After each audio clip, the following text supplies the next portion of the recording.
இன்றைய தினமலர் செய்தி வாசிப்பவர் பாலசுப்ரமணியன்.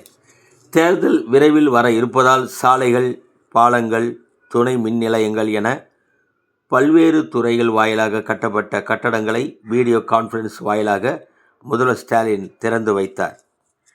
தமிழகம், கேரளம், தெலுங்கானா உள்ளிட்ட தென் மாநிலங்கள் பயங்கரவாதிகளின் கூடாரமாக மாறி வருவதாக ஐபி உள்ளிட்ட மத்திய உளவு அமைப்புகள் பலமுறை எச்சரிக்கை விடுத்துள்ளன.